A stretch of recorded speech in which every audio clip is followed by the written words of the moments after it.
Bismillahirrahmanirrahim. Assalamualaikum warahmatullahi wabarakatuh.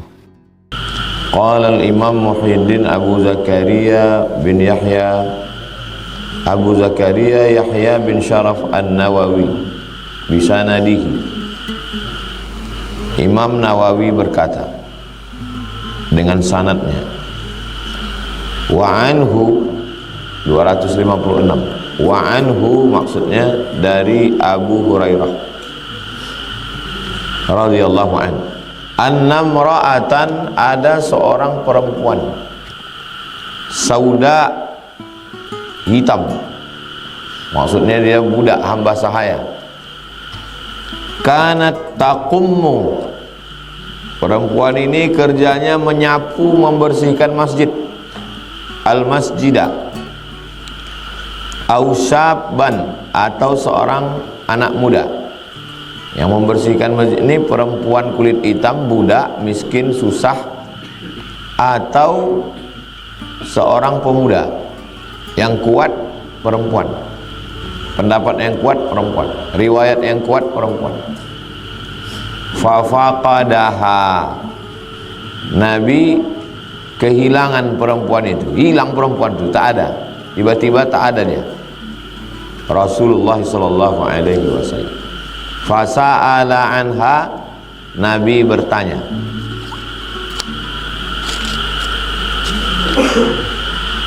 Nabi bertanya tentang perempuan. Mana perempuan yang tukang sapu membersihkan masjid ini, kata Nabi. Faqalu, mereka berkata, mata, sudah mati dia, meninggal. Ini bukti bahwa Nabi itu peduli.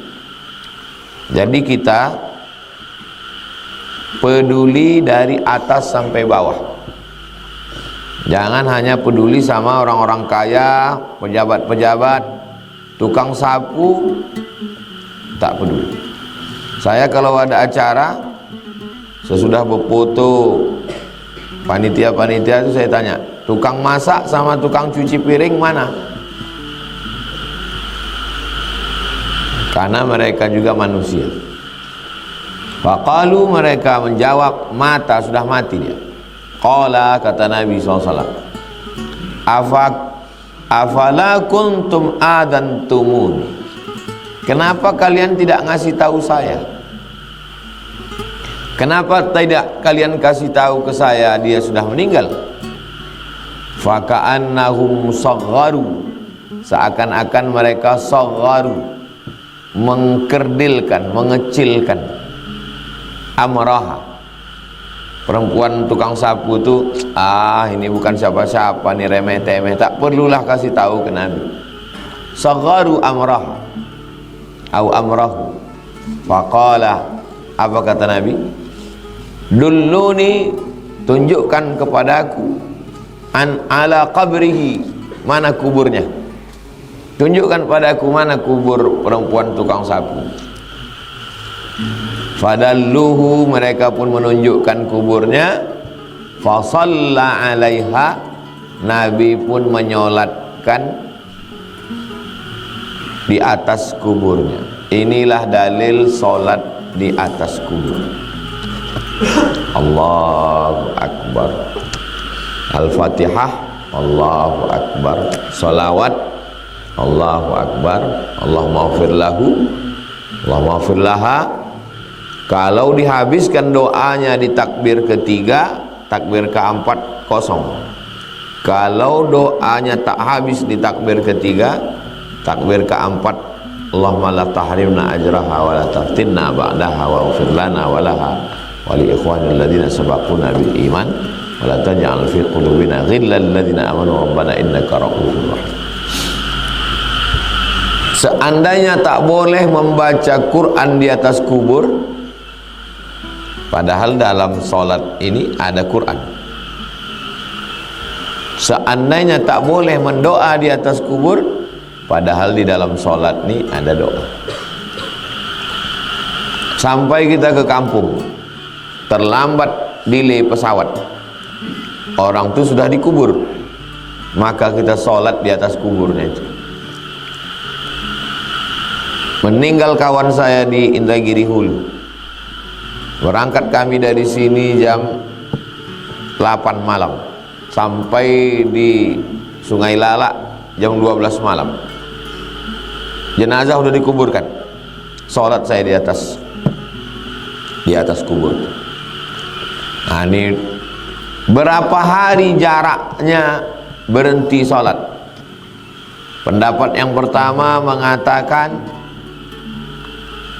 2-3 hari. Pendapat yang kedua mengatakan sampai jasadnya sekira-kira hancur. Pendapat ketiga mengatakan tak ada batasan. Jadi nanti kalau ada orang udah sebulan 2 bulan tetap juga dia sholat di atas, berarti yang dipakainya pendapat ketiga. Ini dalil tentang disyariatkannya, masyru' boleh sholat jenazah di atas kubur orang yang sudah meninggal dunia. Summa qala, Nabi berkata, inna hadhil kubur ini mamlu'atun zulmatan. Kubur ini penuh dengan zulmatan, kegelapan. Maksudnya bukan kubur perempuan itu, maksudnya semua kubur manusia ini gelap. Ala ahliha, gelap bagi penduduknya, bagi penghuninya. Wa innallaha ta'ala yunawwiruha, Allah meneranginya, memberikannya cahaya lahum, kepada mereka yang ada di kubur ini, bisolati, dengan sembahyangku ini, dengan doaku ini, alaihim, untuk mereka. Ini menunjukkan ada azab kubur, ada nikmat kubur. Mana azab kubur? Zulmatan, gelap. Mana nikmat kubur? Yunawwiruha, terang. Ada kubur yang gelap yang tak dikirim doa, ada kubur yang terang yang dikirim doa. Jadi jangan hanya selalu bercerita tentang azab kubur, tapi bercerita jugalah tentang nikmat kubur. Kubur itu sempit, betul, tapi kubur juga lapang sejauh mata memandang. Allahumma ja'al qabrahu raudatan min riyadil jinan. Kubur bisa jadi taman surga, kubur bisa jadi lubang neraka. Idza matal insan, dalam Sahih Muslim, inqata'a, putus, betul putus, tapi tetap juga banyak yang mengalir. Inna mimma yalhaqul mu'min min amalihi wa hasanatihi ba'da mautihi, dalam Sunan Ibnu Majah. Ilman nasyarahu, allamahu wa nasyarahu, ilmu yang pernah diajarkan mengalir. Waladan salihan tarakahu, anak soleh mengalir. Mushafan warasahu, mewakafkan Quran. Kata ulama kitab-kitab agama juga, mewakafkan kitab Riyadhus Shalihin, mengalir. Masjidan banahu, membangunkan masjid, mengalir. Baitan libni sabil banahu, membangunkan rumah untuk ibnu sabil, bangunkan kos-kosan gratis yang kaya-kaya, mengalir. Nahran ajrahu, mengalirkan sungai, sumur bor, mengalir. Sadaqatan akhrajaha fi hayatihi wa sihhatihi, sedekah yang dikeluarkan waktu masih hidup dan masih sehat, mengalir. Jadi jangan hanya bercerita tentang azab kubur, tapi bercerita juga tentang nikmat kubur, supaya orang termotivasi untuk beramal. Itulah metode namanya at-targhib wa tarhib. Targhib, motivasi beramal, karena kubur itu juga nikmat. Tarhib, jangan buat dosa, karena kubur itu azab. Orang kafir, kata dia kubur ya udah selesai, kalau udah dikubur tak ada lagi nikmat, tak ada lagi azab. Kita Islam, kubur bisa jadi nikmat, bisa jadi azab. Muttafaqun alaih. Hadis ini ada dalam Sahih Al-Bukhari, ada dalam Sahih Muslim.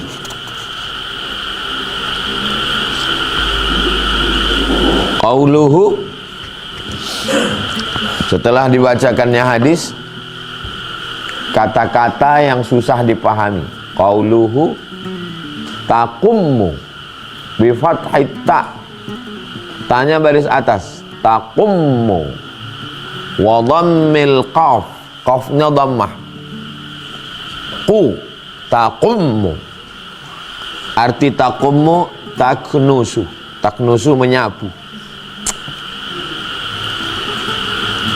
Wal qumamatu, qumamah kunasah, sapu. Adzantumuni bimaddil hamzah. Hamzahnya pakai mat. Adzantumuni ai artinya a'lamtumuni. Afala kuntum adzantumuni, kenapa kalian tak kasih tahu aku? Maksudnya a'lamtumuni, kenapa kalian tidak memberitahu aku? Ini pentingnya kita mengajar. Ada yang tak paham, kosakata yang susah dijelaskan. Ini metode Imam Nawawi. Apa pelajaran dari hadis ini? Bahwa ada orang-orang yang kita tengok sepele, amalnya kecil, tapi amal itu besar di mata Nabi SAW. Mana dia? Perempuan miskin, susah, kulit hitam, hamba sahaya, yang tidak dianggap apa-apa, bukan siapa-siapa. Rupanya Nabi menyolatkannya di atas kubur. Jangan menyepelekan orang, jangan meremeh-temehkan orang. Boleh jadi orang yang kita tengok biasa-biasa saja, rupa amalnya luar biasa. Kalau yang menyapu masjid saja disolatkan Nabi, apalagi yang membangun masjid, apalagi yang memakmurkan masjid, apalagi yang memuliakan masjid.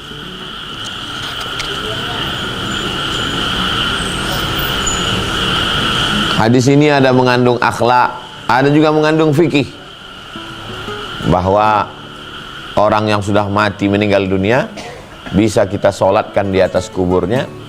Perbuatan Nabi, fi'li, kuat. Hadis yang paling kuat ada qauli, ada fi'li, ada takriri. Di antara yang tiga ini mana yang paling kuat? Fi'li. Tapi mensyaratkan fi'il pada hadis tak betul. Mesti dibuat Nabi, tak betul. Karena ada hadis itu tak dibuat Nabi sama sekali, tapi pernah dicakapkan Nabi. Contoh puasa Nabi Daud. Puasa Nabi Daud itu tidak dilakukan Nabi seumur hidup Nabi. Begitu juga dengan perbuatan sahabat yang diakui Nabi. Allahu Akbar kabira walhamdulillahi katsira wa subhanallahi bukratan wa asila. Tak pernah dibuat Nabi. Salat sunat wudu tak pernah dibuat Nabi. Itu amalan Bilal. Alhamdulillahi hamdan thayyiban katsiran mubarakan fi, waktu bangkit dari ruku i'tidal, tak pernah dibuat Nabi. Tapi itu juga sunnah. Tapi sunnah yang paling kuat adalah perbuatan Nabi, dan Nabi sholat di atas kubur. Ini perbuatan Nabi. Bahwa di kubur itu ada azab, di kubur itu ada nikmat. Karena sekarang ada aliran ingkar azab kubur. Tak ada itu azab kubur, kata dia. Kalau memang betul azab kubur itu ada, galilah kubur itu. Mana azab itu, kata dia. Kalau ada orang yang begitu menghina ajaran kita, kalau memang betul azab kubur itu ada, mana dia? Ini termasuk sam'iyat. Sam'iyat artinya yang kita dengar dari ucapan Nabi SAW. Termasuk hal yang ghaib. Mana ruh, mana malaikat, mana surga, mana neraka, mana mungkar nakir, mana azab kubur.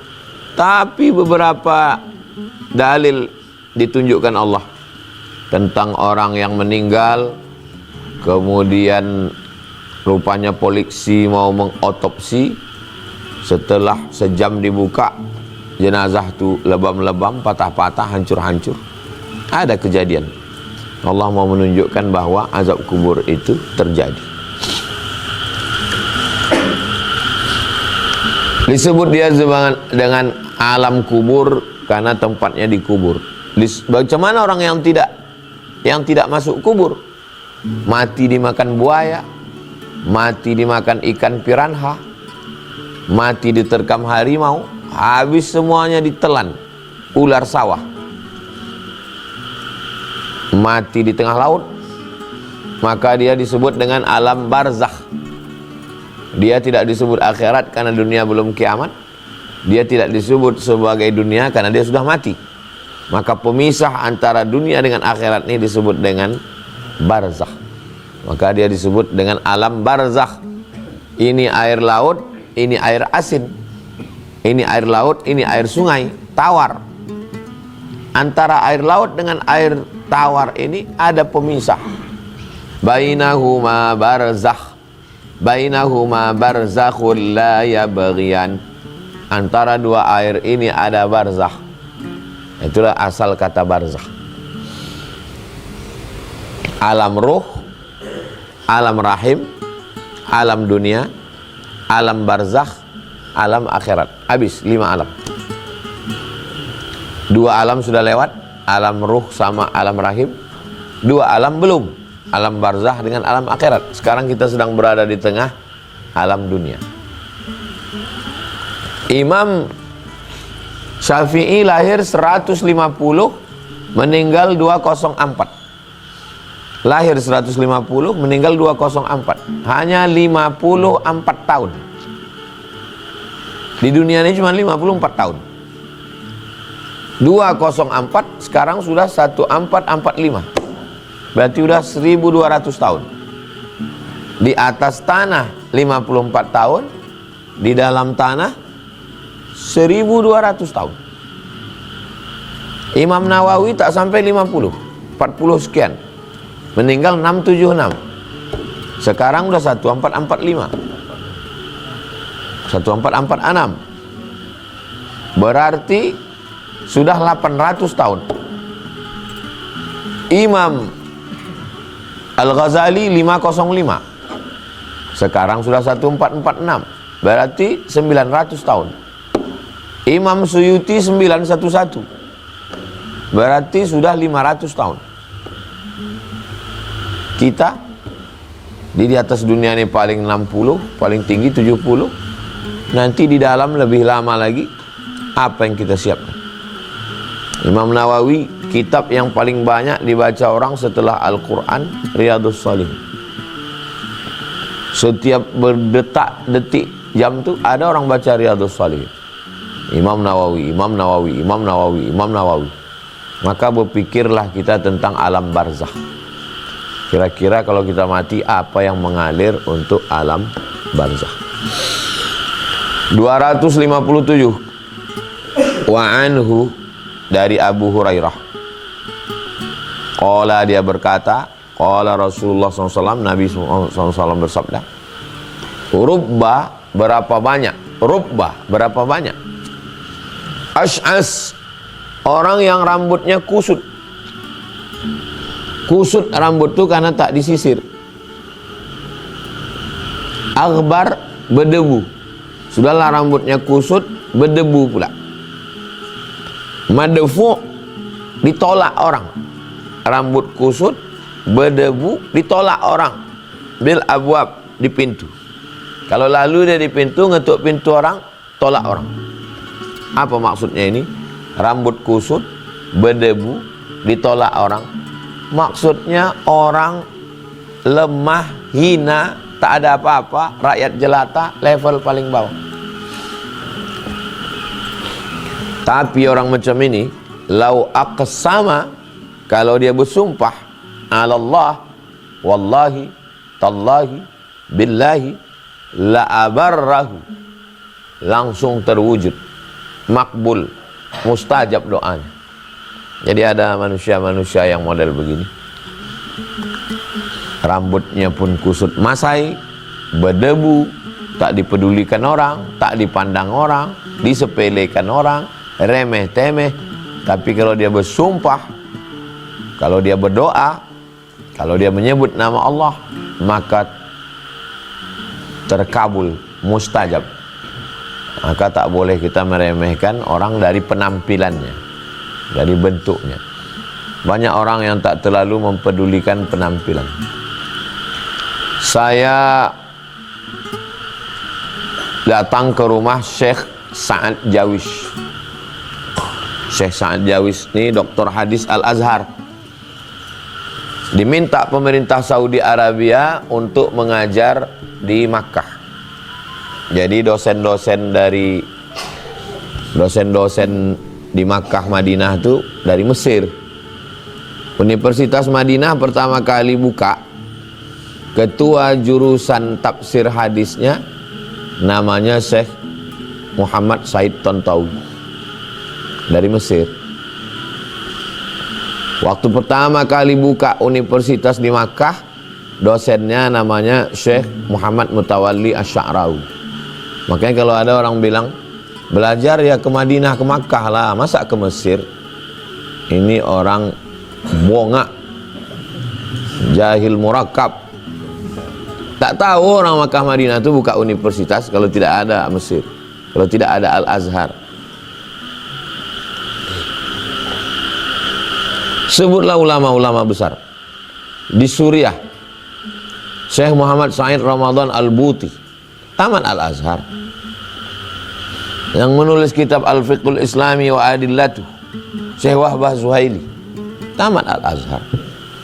Yang menulis kitab As-Sunnah wa Makanatuha fi Tashri' Al-Islami, Syekh Mustafa As-Sibai, tamat Al-Azhar.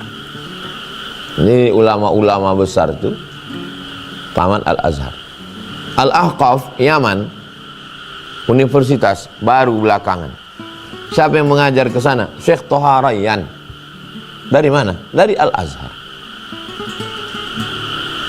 Nah, jadi ilmu itu tak bertempat dia. Ilmu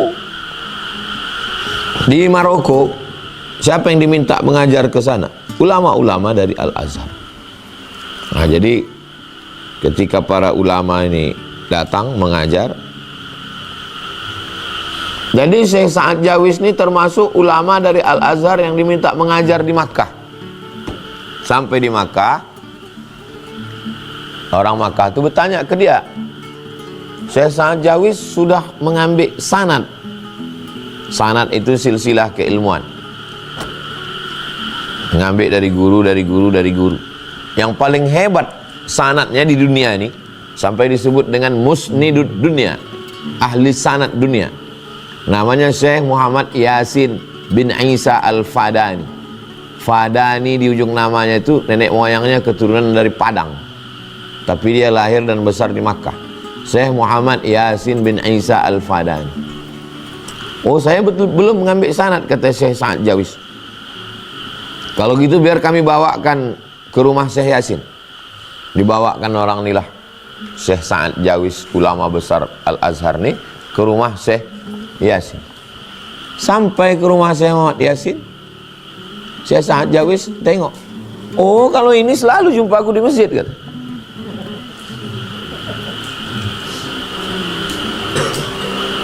Ini yang kalian bilang ahli sanad itu ya. Kalau ini selalu jumpa aku di masjid, aku tak tahu kalau dia ahli sanad.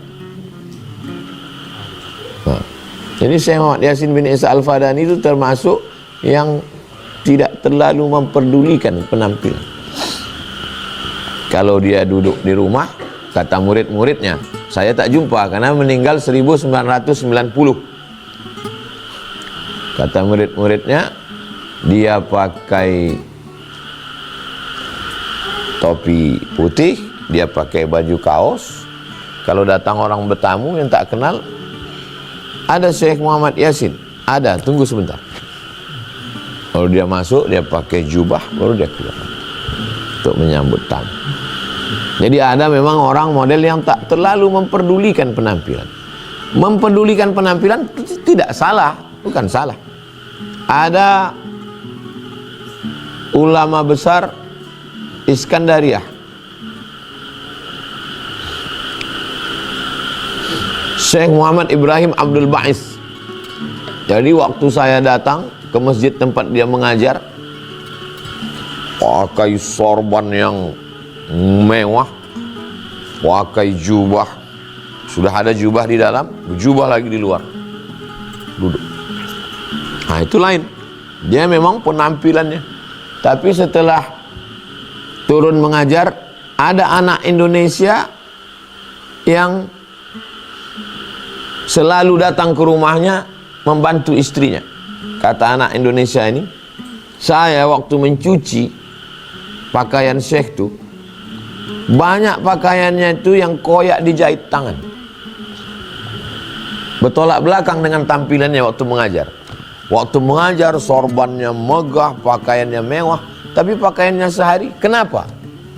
Orang heran. Kenapa pakaiannya sehari-hari banyak koyak, tapi waktu mengajar bagus-bagus? Karena dia mau memuliakan ilmu. Karena kalau mengajar pakai baju compang-camping, diremehkan orang ilmu. Jadi nanti kalau nampak antum ada syekh yang pakaiannya biasa-biasa saja, dia memilih untuk khumul, untuk hidup sederhana, untuk hidup bersahaja. Kalau nampak antum ada ustadz kalau mengajar itu pakai jas rapi bersorban, dia mau kita memuliakan ilmu. Yang paling bagus sikap kita ke syekh adalah husnuzan, bersangka baik kepada guru-guru kita. Ada orang-orang yang rambutnya kusut, pakaiannya lusuh, rambutnya berdebu, tapi kalau dia berdoa, bersumpah, terkabul, karena yang ditengok adalah hati, keikhlasan, dan ketulusan. Berikutnya 258. Wa an Usamata, dari Usamah bin Zaid. Kalau udah tahu, kenal, tak disebut lagi binnya. Kalau baca Sahih Al-Bukhari disebut an Abdillah. Abdillah di situ maksudnya Abdillah bin Mas'ud. Karena udah istilah, tak disebut lagi nama bapaknya. Kalau dalam kitab Musnad Ahmad bin Hambal di awal sanad an Abdillah, maksud Abdillah di situ adalah Abdillah bin Ahmad bin Hambal, anak Imam Ahmad bin Hambal. Jamaah ini udah tahu semua. Hazik dengan Sami. An Sami kata orang. Tak ada Sami lain tu. Berarti Sami anak saya. Sesuatu yang udah tahu tak perlu lagi. Kalau ulama menyebut Al-Hafiz, kata dia, Al-Hafiz tak ada disebut nama. Maksudnya berarti Al-Hafiz Ibnu Hajar Al-Asqalani. La hafiz ghairahu. Tak ada hafiz lain. Wa qala Hujjatul Islam, tak disebut nama. Hujjatul Islam maksudnya Imam Abu Hamid Al-Ghazali. Itu adalah istilah-istilah yang udah populer dipakai oleh para ulama. Wa an Usamah bin Zaid. Anin Nabi SAW, dari Nabi Muhammad SAW. Qala, dia berkata, qumtu, kata Nabi, aku berdiri ala babil jannah. Aku berdiri di depan pintu surga. Tegak aku di depan pintu surga. Fa'idha, tiba-tiba, ammah, umum, sebagian besar, mayoritas, man dakhalaha, yang banyak masuk surga itu al-masakin, orang-orang miskin. Kenapa orang miskin itu banyak masuk surga? Karena orang miskin tak lama hisapnya, tak banyak yang mau dihitung. Kenapa orang miskin itu masuk surga? Karena orang miskin itu dekat hatinya dengan Allah. Kita ini selalu ingat Allah itu kan waktu susah. Kalau mau tahu orang susah itu lebih ingat Allah, pergilah ke rumah sakit, tengoklah di ruang ICU itu, semuanya berzikir, bertasbih, baca Quran. Tapi kalau udah sehat, semuanya main handphone. Itu menunjukkan orang. Jadi kalau kita dalam hidup ini ada susah, kenapa lah aku susah? Supaya sujud kita lebih lama, supaya berdoa itu lebih nikmat, supaya bisa menangis. Karena kalau hidup ini senang, tenang, kenyang, tak sedap ibadah itu. Sedapnya tahajud malam itu waktu susah itulah. Sedapnya lama sujud itu waktu dalam sedang susah. Itulah kenapa kita ini dibuat Allah ada susah. Ammatu, sebagian umum, sebagian besar. Artinya bukan kullu, bukan semua. Ada juga orang miskin itu yang masuk neraka. Sudahlah miskin tak sembahyang, sudahlah miskin tak berzikir. Nah, itu kalau ada pejabat koruptor, orang kaya masuk neraka, paling tidak di dunia ini sempat juga dapatnya surga, sempat juga dapatnya bidadari LC, sempat juga dia buat dosa, sempat juga merasakan enaknya dunia ini. Udahlah di dunia melarat, dari jam 7 pagi sampai jam 7 petang kena cahaya matahari melepuh kulit itu, dapat gaji dipotong mandor, dipakai ke karaoke. Niat mau mabuk, diminum, khamar oplosan, mati. Dunia tak dapat. Syaqiyun fid dunya, melarat di dunia, wa syaqiyun fil akhirah, menarat pula di akhirat. Al-masakin wa ashabul jaddi, ashabu orang-orang, al-jaddi orang-orang yang punya, jaddi itu artinya keberuntungan, beruntung masalah harta, beruntung bisnis, beruntung. Ashabul jaddi orang-orang yang punya keberuntungan, beruntung masalah harta, beruntung masalah jabatan. Mahbusun, tertahan, maksud tertahan masuk neraka. Jadi banyaklah yang masuk neraka itu ashabul jaddi, orang-orang yang punya keberuntungan dalam masalah harta, kaya raya, beruntung masalah jabatan, jadi pejabat, beruntung masalah masyhur, populer, viral. Itu mahbusun. Kenapa? Karena hisapnya lama. Yang kedua, lupa sama Allah, sombong angkuh. Rata-rata kita ini pernah jumpa sama orang sombong. Kenapa sombong? Karena kaya, karena pejabat, karena terkenal. Karena tiga itu orang sombong. Karena tiga itu orang sombong. Belum pernah lagi orang sombong kali tetanggaku tuh Pak Ustadz. Kenapa? Karena dia yang paling miskin. Sombong kali dia. Kenapa dia sombong? Karena dia paling kaya, rumahnya paling bagus, dia yang paling terkenal, dia yang paling masyhur. Itulah yang membuat orang sombong. Mahbusun semuanya. Mahbus, tertahan dalam api neraka.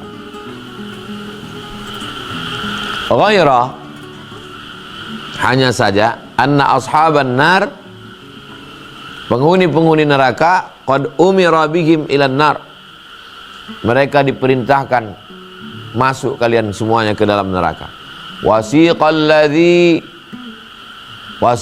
ladzina taqaw rabbahum ilal jannati zumara, orang-orang yang takut kepada Allah itu dibawa, digiring masuk ke dalam surga. Begitu juga dengan orang yang buat dosa, digiring ke dalam neraka. Orang yang masuk neraka ditanya, apakah belum datang kepada kamu nabi-nabi pemberi peringatan? Mereka berkata, sudah datang, kami lupa. Qad atatka ayatuna fanasitaha fakadzalikal yauma tunsa, sudah datang kepada kamu ayat-ayat kami, tapi kamu lupa, maka sekarang pun kamu akan dilupakan. Wa qumtu, kemudian aku, ala babin nar, aku tegak di atas pintu neraka. Fa idza, tiba-tiba, ammatu man dakhalaha, wa ashabul jaddi, orang-orang yang beruntung tadi, beruntung harta kaya, beruntung jabatan, punya kuasa, raja-raja, beruntung masalah dikenal orang, populer, terkenal, viral. Mahbusun, tertahan dulu, lalu kemudian ghaira anna ashaban nari qad umira bihim ilan nar, kalau dia curang, kalau dia tipu, kalau dia bohong, masuk neraka. Pejabat-pejabat ini tertahan dia, belum masuk surga, belum masuk neraka. Kalau dia tipu, bohong, yang membagi-bagi sembako pagi ini, nah, ini masuk neraka jahanam. Mahbusun, tertahan. Ghaira anna ashaban nar, penghuni neraka, umira bihim ilan nar, kalian yang tertahan, masuk kalian ke dalam neraka. Tapi orang kaya yang soleh, yang bangun masjid, yang berwakaf, pejabat yang memakai kekuasaannya menolong agama Allah, maka mereka wasiqal ladzina taqaw rabbahum ilal jannati zumara. Mereka dibawa berkelompok masuk ke dalam surga, hatta idza ja'uha, mereka sampai ke surga, futihat abwabuha, dibukakan pintu surga. Lalu kata malaikat, salamun alaikum, selamat untuk kalian, tibtum, kalian sudah berbuat baik, fadkhuluha khalidin, masuklah kalian ke dalam surga khalidin, kekal selamat. Wa qumtu, kata Nabi, aku tegak ala babin nar, di pintu neraka. Fa idza, tiba-tiba, ammatu, sebagian besar, man dakhalaha, sebagian besar yang masuk ke dalam neraka itu an-nisa, perempuan. Kenapa perempuan itu paling banyak masuk neraka? Karena yang paling banyak jenis kelamin di dunia ini perempuan. Jadi kalau ada orang mengatakan, Ustadz, kenapa perempuan paling banyak masuk neraka? Yang paling banyak masuk surga perempuan juga. Di akhir zaman ini sampai al-qayyimul wahidu, satu laki-laki li khamsina mara'atan, perbandingannya 50 perempuan. Cobalah tengok sekarang di kelas-kelas, laki-laki itu minoritas. Tabligh akbar, maulid Nabi, Isra Mi'raj, perempuan semua di tanah lapang. Nah, jadi kalau ada mengatakan kenapa yang masuk neraka banyak perempuan, ya karena perempuan itu jenis kelamin paling banyak. Alasan lain, kata Nabi, taksurnal ni'an, karena kalian banyak melaknat. Itu menyebabkan perempuan itu banyak masuk neraka. Rupanya laki-laki ini tak ada melaknat. Laki-laki itu melaknat juga, cuma tak berbunyi. Kalau perempuan dia berbunyi. Kalau nampaknya makanan itu bentuk iko. Kalau laki-laki tidak ditengoknya habis itu. Makanya kalau ada laki-laki yang begini, apa kata orang, macam perempuan mulut kau kan? Taksurnal li'an, karena banyak melaknat. Ghibah, namimah, adu domba. Kalau ada dua orang menceritakan aib orang lain, ada dua orang duduk menceritakan aib orang lain, maka salah satu dari yang dua ini mesti paham. Apa yang dipahami? Kalau kau tak ada, maka kau yang akan diceritakannya.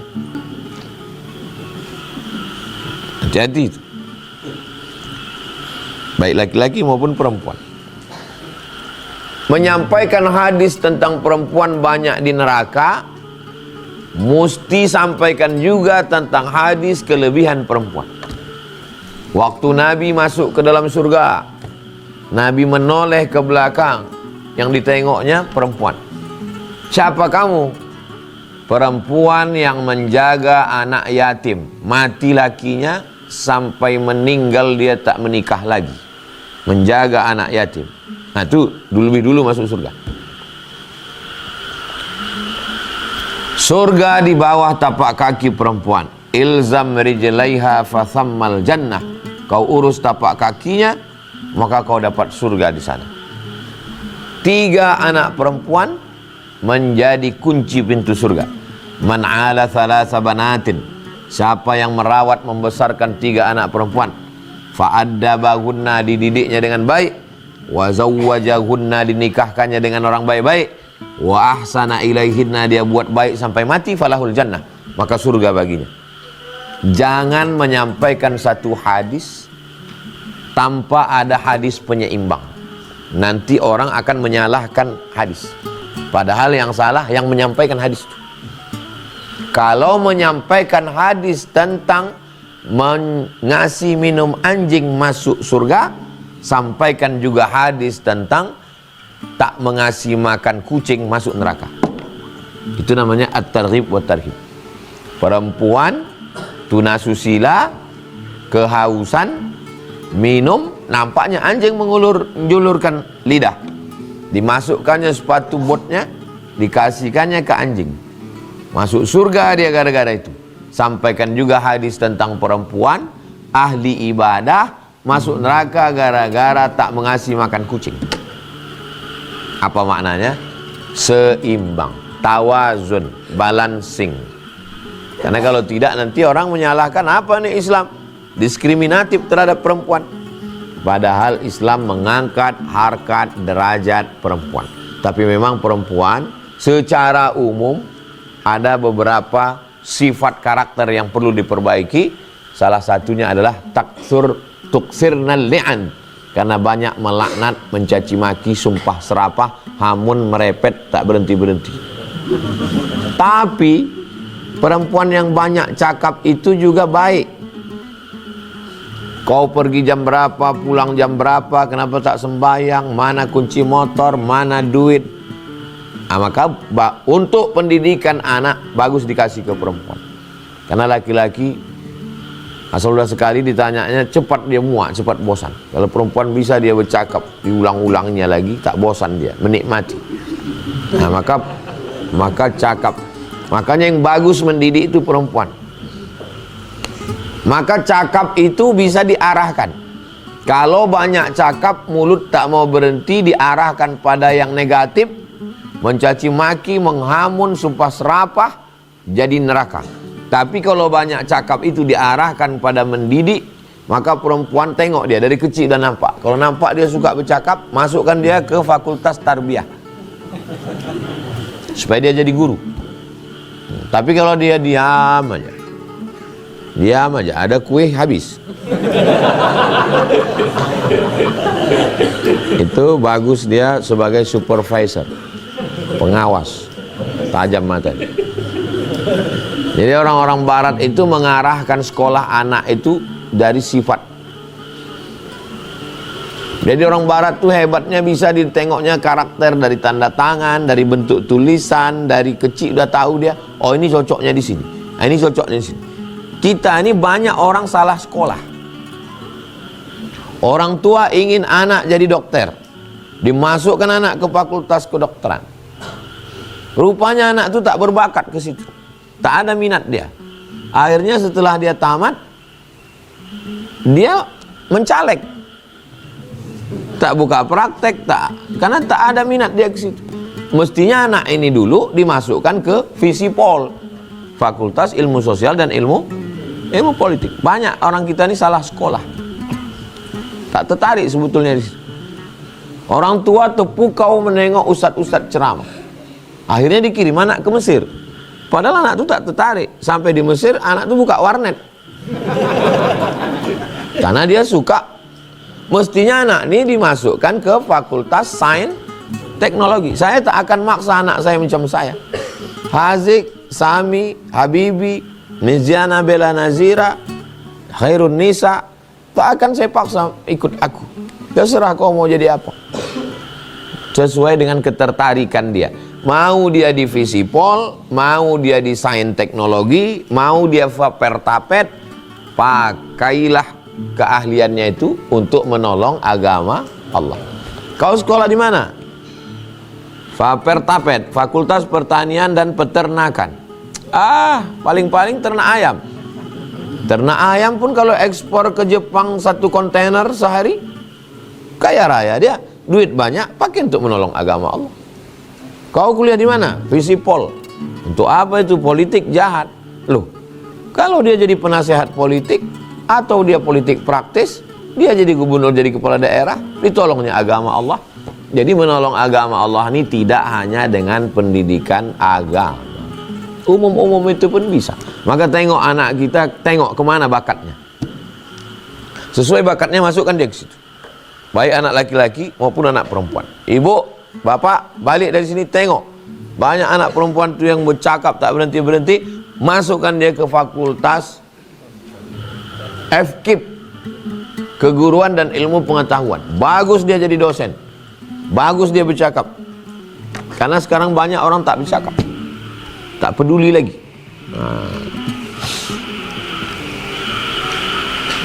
Muttafaqun alaih. Hadis ini muttafaqun alaih. Ada dalam Sahih Bukhari, ada dalam Sahih Muslim. Sepakat Imam Bukhari dan Muslim meriwayatkannya. maka nama istilahnya muttafaqun alaih. Kata-kata yang sulit dipahami dalam hadis ini, al-jaddu, Allahumma la mani'a lima a'taita wa la mu'tiya lima mana'ta wa la yanfa'u dzal jaddi minkal jaddu. Man jadda bi fathil jim, cara membacanya jimnya baris fathah, jad artinya al-hazzu, hazzu artinya beruntung. Oh, beruntung itu si anak itu beruntung. Kalau bahasa Jawanya beco. Kalau bahasa Melayunya betuah. Betuah kau dapat laki macam itu. Asik ngepel, nyuci, mencebokkan anak. Betuah. Al-hazzu wal ghina. Ghina artinya cukup. Cukup makan, cukup pakai, cukup rumah, cukup jajan, cukup duit, cukup belanja. Ghina, cukup. Al-jaddu, orang-orang yang berkecukupan dan beruntung. Wa qauluhu mahbusun, tertahan. Ai artinya lam yu'dzan, tidak diizinkan bagi mereka, ba'du, belum diizinkan masuk ke dalam surga. Mahbusun, tertahan. Tertahan, belum masuk ke surga. Maka kalau dia zalim, aniaya, makan duit orang, durhaka, masuk neraka. Tapi kalau dia adil, amanah, soleh, baru diizinkan dia masuk ke dalam surga. Pertemuan akan datang 259. Itulah hadis yang kita kaji subuh ini. 4 hadis, 3 hadis, 256, 257, 258.